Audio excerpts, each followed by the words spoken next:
How do you deal with an unchanging, toxic environment at work? Well, that's exactly the situation this caller is in, and I give her a few tips on how to approach the issue.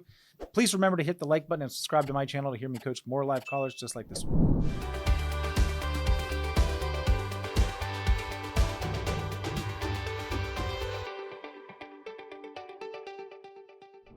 Saima, welcome to the show. How can I help you? Hi, thanks for having me. So much I need help with, but I guess I'll just drill it down. I'm having trouble and I feel like giving up because it's insurmountable. Isn't money always at the center of everything?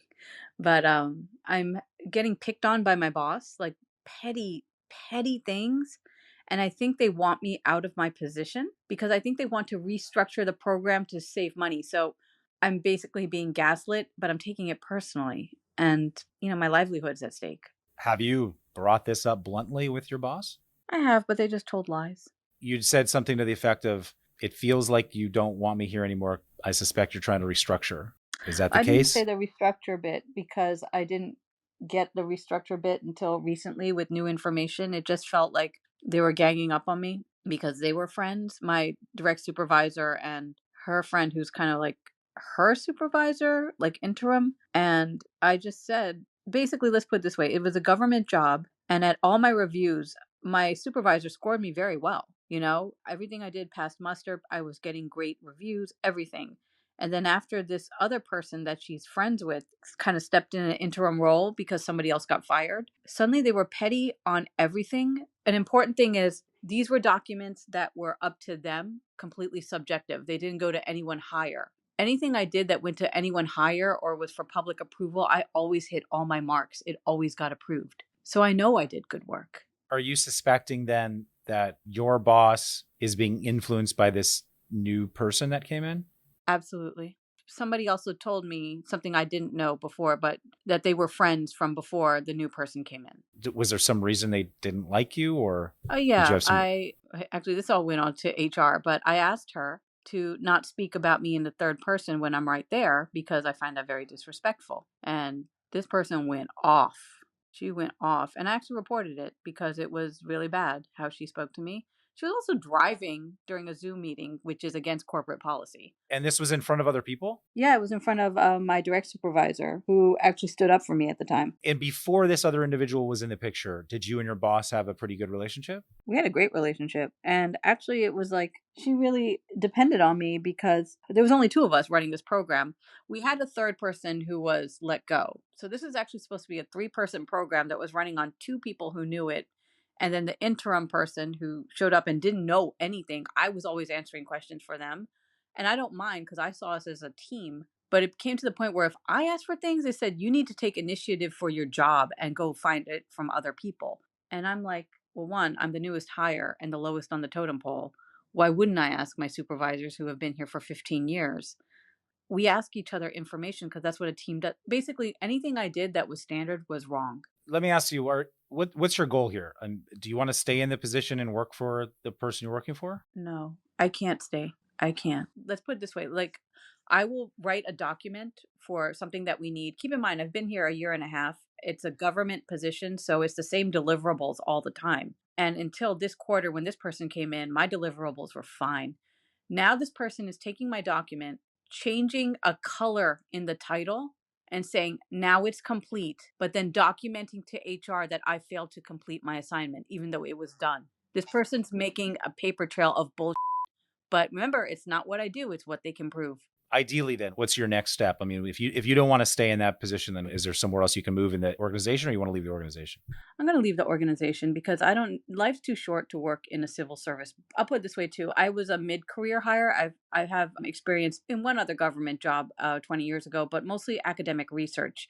And a thing I've noticed about government jobs, people are either newly hired because they want them to stay there their whole career, or they've been there 30 years. So people like me are kind of rare. They don't want to take a chance with an older person. So to me, though, I do have experience in other worlds, so I can go. And I don't want to live this way. No shame on the people who do, but they're like, I've been here so long, 3 more years to retirement. I don't want to have a career like that. Yeah. Okay. Well, I mean, sounds like you're pretty clear on what you want. So what's the best next step for you then? I've been applying to a lot of academic research jobs in multiple universities. Some I've worked at before, some I haven't.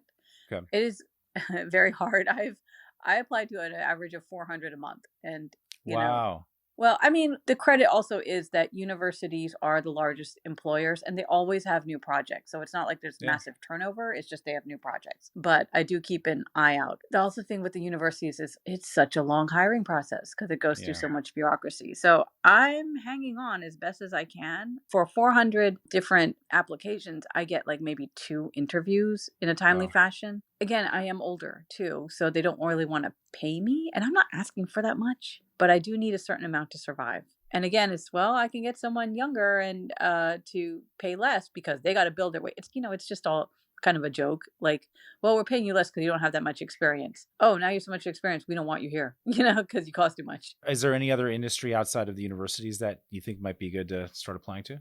I have had this side career of theater and film. So I have a swing job as an audience services person at a new theater. I'm thinking I'm just going to have to go into arts administration, which Hmm. while it doesn't pay all that fabulously, they do hire faster and it is Yeah. more interesting. So I've been looking at that. And I really liked my career. My career was in public health, basically. I liked what I did. I'm proud of what I did, but I might have to look at the fact that that career is done for me now. Yeah, or at least maybe get an interim thing that you like to do with the arts and stuff like that. And then maybe during the same time, you can start applying in other places, but at least getting yourself out of that sort of toxic environment, as quickly as possible without putting yourself in a bad financial situation. That's probably important. I 100% agree. And, honestly, these jobs don't pay that much. I was always one paycheck away from homelessness, even when I worked full time. Oh, So, even in the current job? yeah, they Yeah. pay so little. And Well, they expect you to pay for so much. They're always begging. I call it alms for the poor. They're always yeah. sending a Venmo link around saying we're raising money for someone's hip replacement.